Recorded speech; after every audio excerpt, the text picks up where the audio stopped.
So yeah, I'm strange. I have to put labels on things and I have to make names for things that might not already have a name, but uh, this subject has kind of been bugging me for a while and I thought I'd share.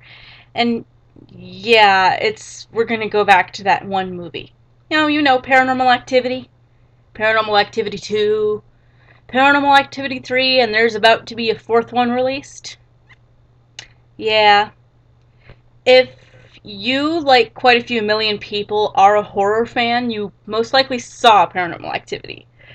Perhaps you branched out and watched all three and are planning to see the fourth when it comes out, and I'm no different. I will certainly see it at some point. I like these movies. The plot's moving forth at a good pace. I like the jump scares. I love it when a movie genuinely freaks me out because that means that the writers and the producers are doing their jobs. It's really hard these days to produce a film that genuinely terrifies someone, especially someone who actually lives the paranormal on a rather daily basis.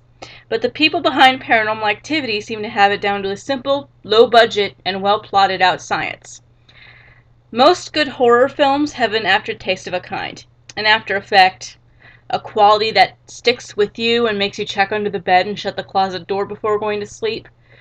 When I first saw Paranormal Activity, I was staying over with a friend and my ex-fiance, and we watched the movie, got creeped out, laughed at ourselves, then went and locked the door and shut all the lights off before going up to bed.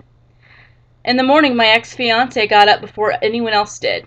He went to go out and have a smoke and found that the latch was undone and that the door was totally unlocked.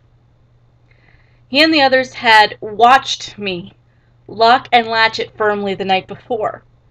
Everyone was just totally freaked out about this occurrence, but it wasn't the last of it. Things were thrown at us, and one of us got pushed. My ex-fiance blamed it on Paranormal Activity, saying that a movie like that was a beacon for an entity to come by.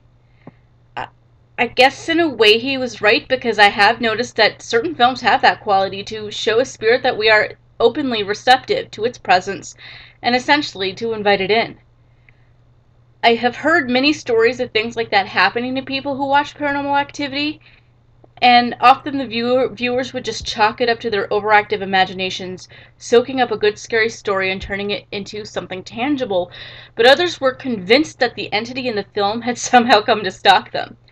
They would claim that some of the same things that happened to the characters in the movie were happening to them. While this seems highly unlikely, it's very easy for people to trick themselves into thinking that it's the truth. I have two terms for this that have very different meanings. Firstly, mental matrixing. This is something that happens when you have seen a film that absolutely terrifies you or something to that nature, and you are suddenly seeing ghosts and shadows and hearing bumps in the night at every turn. You'll see faces where there aren't any, see shadows, masses moving around where perhaps it's just your cat. There are so many things that your mind can do. Your mind's an amazing thing. Often it will process certain things in a familiar way for your own comfort, only to have it turn into discomfort because the image you think you're processing is rather scary. I can only advise you to use your common sense and a level head before jumping to conclusions. Secondly, paranormal paranoia. This comes from a lack of skepticism, too much horror or paranormal television and film, and too deep a belief. It's fine to believe in the paranormal, just don't let yourself get carried away. You can make yourself paranoid about the things that may or may not, and most likely are not, in your home. The things you can see but can sense. That sense is probably ill-founded, especially if you take stock of just how much horror and paranormal-based media you've been taking in at a time. At this point, just distance yourself from the whole idea. Go walk outside, have fun with friends or family, just be a human being. You do not lead a paranormal life. The true spirits are the only ones who really do.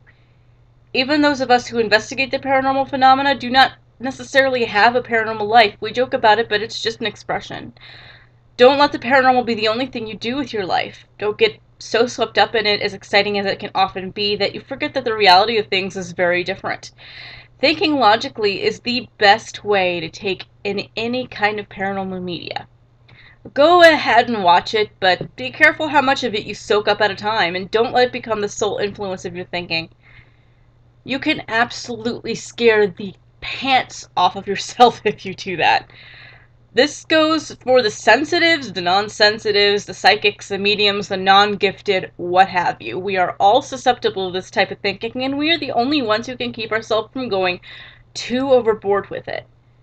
Now that you have that thought, the next time you watch a scary movie, don't look under the bed. Just go to bed, go to sleep, and forget about it.